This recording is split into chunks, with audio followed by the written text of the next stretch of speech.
The following is an exclusive presentation of Jesup Broadcasting, the sports leader in Southeast Georgia. World famous. The world famous Butch and Bob Show. And it's a fabulous Friday. Good morning. Thank you very much for waking up and tuning in with the big dog, WIFO 105.5 FM in Jesup. And it's Friday morning, and it's now time for the world-famous Butch and Bob Show, brought to you by Sachero's Restaurant. They're located in the Piggly Wiggly Shopping Center on West Cherry Street in Jesup. By Nips Car Wash, located on Highway 301 South, just past McDonald's on the left-hand side. And by Murphy Builder Supply, located on Northeast Broad Street in downtown Jesup, just down from the Big Red Caboose. Morning, Bob. Good morning. How you doing? Good. Good. It's Friday. It's Friday. You love Fridays? I love Fridays. You love Fridays. All right. Live for Fridays. You live for Fridays.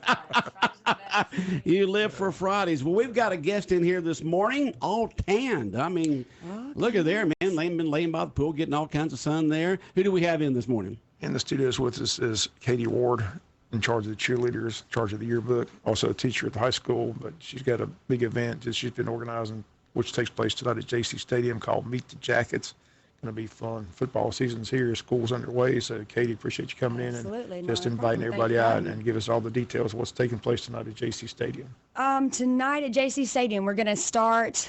People can come and tailgate starting as early as 4 o'clock. So if they want to set up for tailgates, I've got some reserve spots that I'll have marked off. And then we'll tailgate from about 4 until 6:15. The jacket walk will be at 6:15, just like it's a normal, regular home football game. We will follow the team into the stadium, and then at 6:30, we are going to begin our Meet the Jackets pep rally, community pep rally. So this is going to be an opportunity for us to meet the athletes and the participants from all fall sports and band from Martha Puckett, Arthur Williams, and the high school. We'll have cross country from all 3 schools. We'll have softball. We will have band, the auxiliary, the color guard, the majorettes from all 3 schools. We'll have volleyball from the high school, we'll have cheer from all 3 schools, and of course we'll have football from all 3 schools. And it's just an opportunity for us to really showcase and highlight and introduce the athletes that are going to be working, at our schools this coming fall.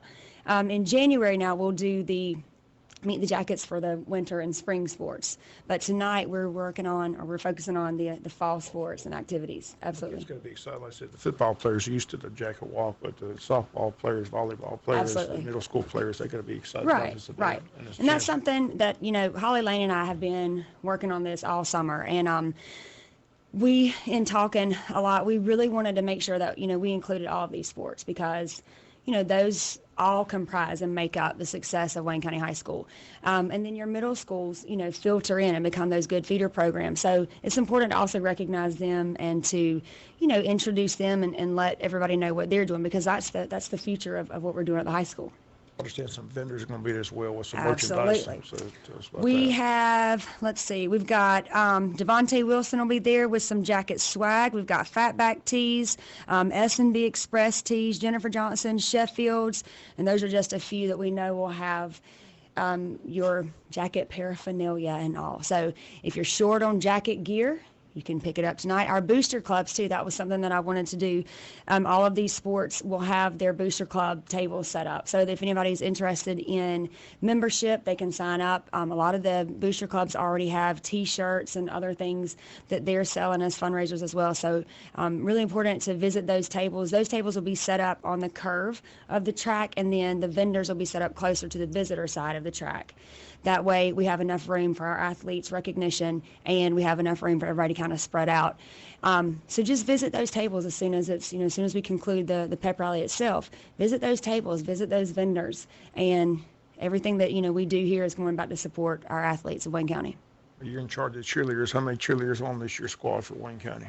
We have, Wayne County High School, we have 52 cheerleaders. 52? Yes, and that's counting Buzz.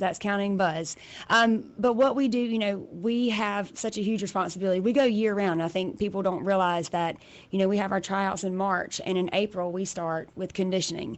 And we never really stop. We go throughout the summer, and we cheer football, we cheer basketball, we do competition, we do game day competition. So we really and truly do go year round, and it's important to me to be able to spread out some of the responsibilities, not just the cheering, but the community stuff that we do. This summer we went and read to children at the different lunch sites. So we did that. We'll do other community functions, ribbon cuttings, and just being there for different ceremonies and things. So there's a lot that these girls do, and I like to be able to spread out the responsibility. So the more girls we have, obviously, the easier that is, and the more opportunities I can give to more kids to be involved. And ultimately, that's my goal, to involve as many kids as possible. A lot of girls like to be cheerleaders here in Wayne County. Absolutely. Yeah. Absolutely. And I Been a think big that's tradition here. Yeah, that's great. That speaks for itself. And it's a true testament to, what Wayne County does as far as tradition and legacies and expectations. And I'm excited to be a part of it, and I enjoy being a part of it and being able to provide that same opportunity for as many kids as I can. Yeah, my sister was a cheerleader back in the mid-'70s. She graduated in '77. Yeah. Right. She enjoyed it. Yeah. That's fun. Football, basketball, and competition, or are they divided up, or how? We are divided up. I have a JV football team, or JV Spirit team, that does football, and then I have a varsity team that does varsity football. And then for basketball, we combine and then break into like 3 or 4 different rotating teams. I also have a competitive team that competes from September to November. And then we have our game day competition team that will compete in February. And our game day competition team was the state runner-up last year. Good. The very first competition. We were state runner-up by .75. Oh, Not even man. a whole point. Not It's even like a whole point. losing a swimming event by a tenth of a Oh, second. I'd rather get beat by a million. Not even a point. And where did that take place at? That was at Putnam County High School, Again. North Georgia. So the school year's underway. How the first day of school go? Oh, the first day was awesome. We actually, Dr. McDaniel had the senior parade, so they all met like they normally have done, and they were escorted, had a police escort to the school. And then at that point, the entire student body was lined up in the commons area at the front door all the way through the commons and the lunch area, and the seniors walked in. So in the past, they've just come down the halls, and Right. everybody else underclassmen were in class, but this was really, really cool, and I'm so excited that he did that, because it gave the whole entire school a chance to see, like, here's our seniors, here are our leaders, here are these upperclassmen, and they came in with their crowns and their air horns and high fives. I took some really, really good pictures of them interacting with their underclassmen friends, and my daughter's a freshman this year, and for her to say that was really cool. That is That cool. was like really, really cool. They've been doing that for quite a while, but this is the first time I've heard them actually doing what you're saying once they Yeah. got in the school. Right. When I was coming into school, coming in from Tank Road down that way past the school yesterday, I saw a law enforcement set up Right. to guide them in and all yeah. that. But And we invited it's the always parents. it's always and it's all parents lined up. I've never seen really that much lined up before. Yeah. Oh, yeah. We had the parents lined up. I went outside and took some pictures of the parents as well. And that was really cute, seeing the parents lined up. And then there were some at the front of the school that took pictures. And then I looked last night, and I saw parents had posted pictures of their kids. So it was really cool that they got to take part in that. And I think I try to tell my students, you don't realize that your parents are, like, you're growing up and you're so excited to be, I'm a senior, I'm about to graduate, but that's difficult for your parents. They're having a tough time letting go. So, for them to be a part of that was really awesome. Now, you teach at the high school, right, Katie? I do. All right. Katie Ward's in here this morning. Teacher, what do you teach at high school? I teach accelerated English. So this year I will have accelerated 10th grade. And I do yearbook. And I also have an AP Lit class, which is a 12th grade course, second semester. And that's really exciting. It's the first time that we've been able to do an AP Lang for 11th graders and an AP Lit for 12th graders in, my understanding, many, many, many years. And that's good for the students who need that extra help, right? Absolutely. Well, it's just a good opportunity for them to be prepared for college. They can earn college credit taking classes, there with high school teachers at the high school. And it, is governed by the College Board. So these courses are internationally, given. So it's really good to have that type of rigor and that type of curriculum that, that people all over the world really. That must be tough. Accelerated. Not for me. It may be for the kids. I know for you, you teach it all the time. No, but it's challenging. As a teacher, I think doing the accelerated and the AP courses, a lot of people look at that and they say, oh, that's easy because they're all smart. And that's not necessarily the case. And not that they're not all smart. Every child is smart and talented and skilled in his or her own way. It's challenging as a teacher because you have to constantly be on your toes. I love it. I love the challenge because I love them holding me accountable. But, as a teacher, you're also expected to move them from a higher level, a higher learning level, a higher comprehension level, higher performance level to even higher than that. So that's difficult too. You have these kids that come in and they're already here. And then you got to take them even higher. And so that sometimes is challenging. But I love it. I wouldn't trade it for the world. So that was your subject through high school and college was English. Absolutely. I majored in English. I was never going to teach. I was actually applied to law school and got into pre-law. I decided I didn't want to be in school that long, so I became a teacher. Yeah, my you're talking about accelerating AP courses. My youngest son, Chad Hubbard, he was in that. He graduated 6th in the class of 2002, right. And I looked at that stuff and said, "Better you than me, son." Oh yeah. Both my parents were English teachers. They both taught me, as a matter of fact. So I think it was pretty much genetic too. I mean, that's Yeah, there good genes, huh? I hope so. And not only do you do all that, Katie, you also in charge of the cheerleading program at Wayne County High School. Yes, I am. So it's a busy life. Very much so.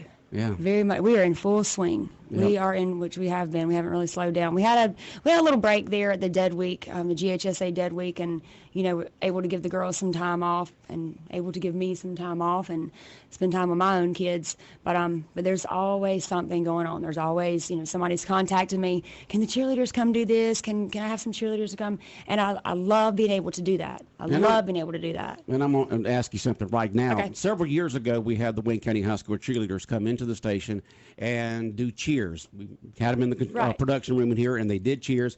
And we run those cheers game day. We run them during the game and other time periods.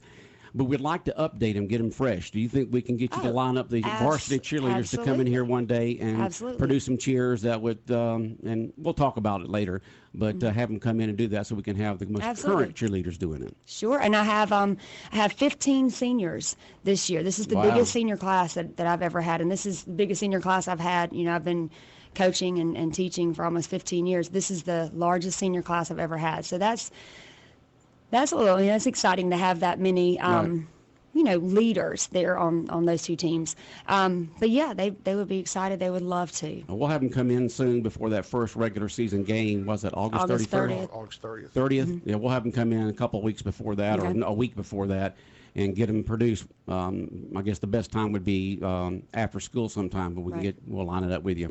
That's the reason I want to get you to write your name and number down so I can get a hold of you. I will do that. And line that up. And we'll let you listen to the cheers that we already have from previous cheerleaders to see kind of how it was. But it's fine. They can just do whatever they have. Okay. It'll do them some good. Kind of refresh them too. Okay, sounds good. All right, Bob, go ahead. How do you decide who Buzz is? How competitive is that? Do it now. How do you decide who Buzz is? How do I decide who how Buzz competitive is? is that? Well, the end of the that person has to have some person, Oh yeah, and I'm not going to tell. The girls know who Buzz is, but I'm not going to tell who Buzz is yet until Buzz gets ready to tell who Buzz is. I just wonder how it's gonna be a secret. I have kids all the time that'll come and say, "I want to be Buzz. I want to be Buzz," and that's great. There's a lot of responsibility that goes with that too, because Buzz is a fixture, in and of itself. So Buzz has to be. Obviously, have to be academically eligible. Has to be someone that can withstand, physically can withstand the heat of that, has that endurance. So there is athleticism that's involved in that. Is there a cooler inside that thing, or of any type, or? There is a way to put ice packs and that sort of thing inside of it.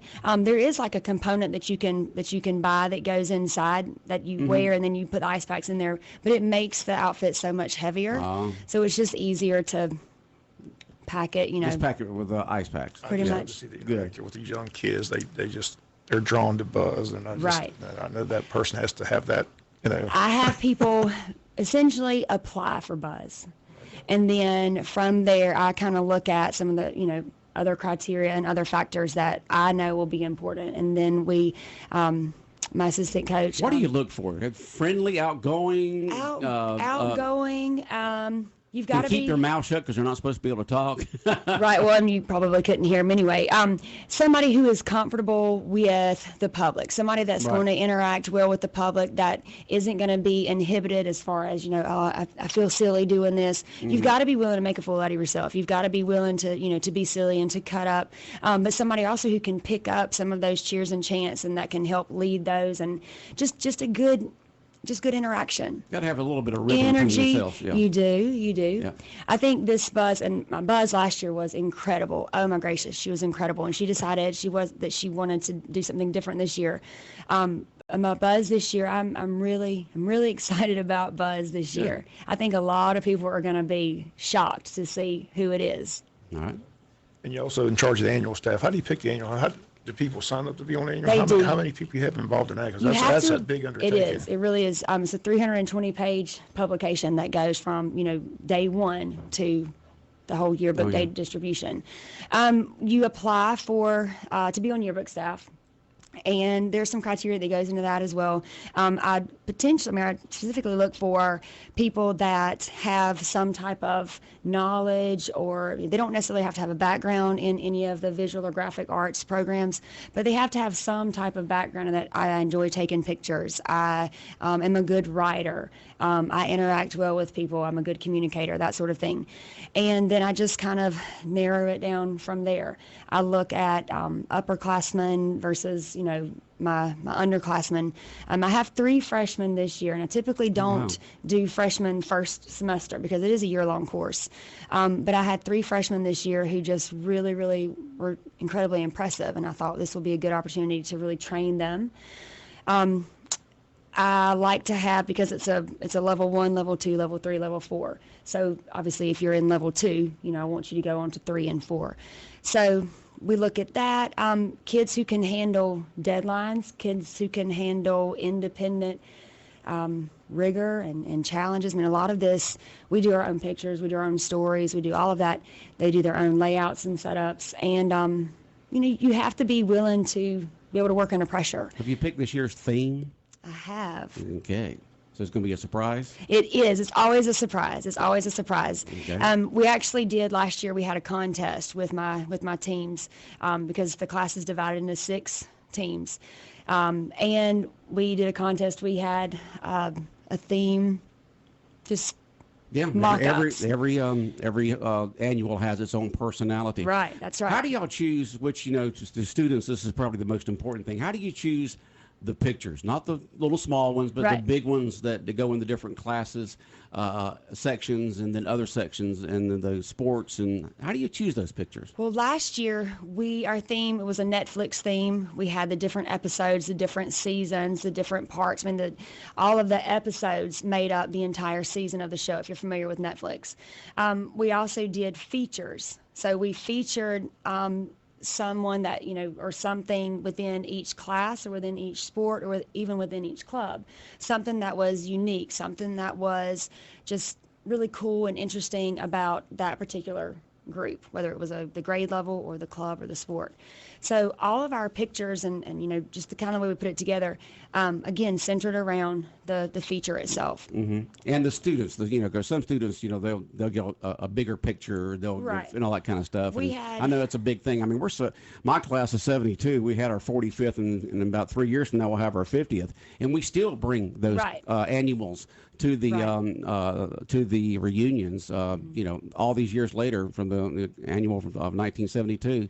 It's interesting to see who was featured, who wasn't, that kind of stuff. Absolutely. Our classes, we looked at kids within each class that had a story, that had some type of unique, like overcoming adversity, facing some type of challenge or adversity, and then working beyond that adversity or that challenge. One of our students had lost his father, had lost his stepfather, had lost, really every male figure in his life. And we looked at, his story and the fact that he's now become essentially a father figure to his younger siblings, and just the things that he's done despite that situation. We had another young man who was in a car accident and lost his sight. And we looked at, his circumstances and his situation and how he has made the absolute very best of that, and how, it's changed him for the better. We had another student who was homeless, and a child that was facing, really, really tough times, and overcame that to go on to have a scholarship to college. And another kid who was her first year in public schools. And so it was really cool to see all of these different stories, and how, you have somebody that's facing a challenging situation, but they just make a choice. I'm gonna work beyond that, and I'm gonna be more than my circumstance, or more than my situation. How far in the year do you go before you have to cut it off? Because you can't go through the spring sports and all that kind of stuff. When do you cut it off? To go to the print. I made my deadline as late as I absolutely possibly could. So our yearbook day distribution program last year was May the 3rd. So it was a little bit later than what they have done in the past, but I wanted to do that so that we could include those other sports. We included every sport, even the spring sports. So you did get up through the spring sports before you actually went to publication. We did. So the annual actually represented the entire year. Absolutely. That was great. very, very, very important to me. Out of 1,476 children, we included all but 6 students in not just their portrait section, but in some type of a poll or some type of coverage. And those 6 students, I went back and looked, and I asked my staff yesterday, I went back and looked, those 6 students were, 3 of them were, we never could locate them. They were either, off campus with work-based learning or move on when ready. And then the other 3 said, I don't want to do it. Please don't make me do it. Okay. Now, you say you pick your writers and so forth. Do y'all have any journalism type classes at Wayne County High School? The class we used to have journalism, and then it rolled into the visual and graphic arts, and it was kind of all lumped in together. And it's very difficult to do 2 classes and to do a good job, and to, serve the kids and meet their needs, to have those 2 classes in the same area. So what we did, I took the journalism curriculum basically and lumped that into the visual and graphic arts. So that's 2 different things, writing and then visual arts. Do they do a little bit of both? Absolutely. Okay. Everybody in the class has an opportunity at some point throughout the year to do layouts, to do the graphic part of it, to do the writing part of it, to do the organization. It just changes and rotates, as each deadline approaches. Yeah, as technology moves on, both Bob and I graduated from University of Georgia from the Grady School of Journalism, and I graduated in '76, and yours was when, Bob? 81. That's right, 5 years behind. And through the years, I've been back in the journalism school. I'm very active in the Georgia Association of Broadcasters, and we have an annual get-together there with the students every single January or February. And it's interesting to see how that journalism school, the Grady School of Mass Communication, has changed through all the years. And the same thing there. So just having journalism, you've got to add in those graphics and art and stuff like that. Yeah, visual arts. Is so important today. It is. Everything that we do, all of our layouts and things, it's all done online with a program through our yearbook provider, Herf Jones. And so it's right there online. You just go in, we can set up templates, and then the kids have the autonomy to pick and choose how they want to lay these things out. Now, we have, obviously, the continuity of the theme is going to carry from start to finish, but I do like to give them the ability to, change things and move things around to fit what it is that they're doing or what it is that they're covering. Do you get excited when you see your students do something a lot better than you thought? I love it. Being very creative or a great idea or something like that, and you think, wow, that's really good. I get so excited, and the kids will tell you I'm probably the most energetic, charismatic part. I get so excited. I love seeing them do things that not only I didn't know they could do, but I think things that they didn't even know they could do. Mm-hmm. That to me is the best part and the most rewarding part of education, seeing kids accomplish things and achieve things that they weren't even sure that they were able to do. Yeah, kind of like a coach. In a sense, teacher coach. It's the same way coaches are. They bring more out of an athlete than an athlete will do on their own. The better teacher you are, the better coach you'll be, and vice versa. Right. Bob, anything else for Katie? No, just one more time, just remind everybody about tonight's event. Yep. Tailgating starts around 4:15. Jack Now, August 6th. in case somebody just tuned in, tell us what's going on tonight Okay. and what's happening. Meet the Jackets. It's the first what we hope to be annual event. Meet the Jackets. Tailgating. We're starting at 5. My cheerleaders, we're starting to tailgate at 5, but you can go and set up, as early as 4 o'clock. So tailgating is going to start at 5. The jacket walk 6:15.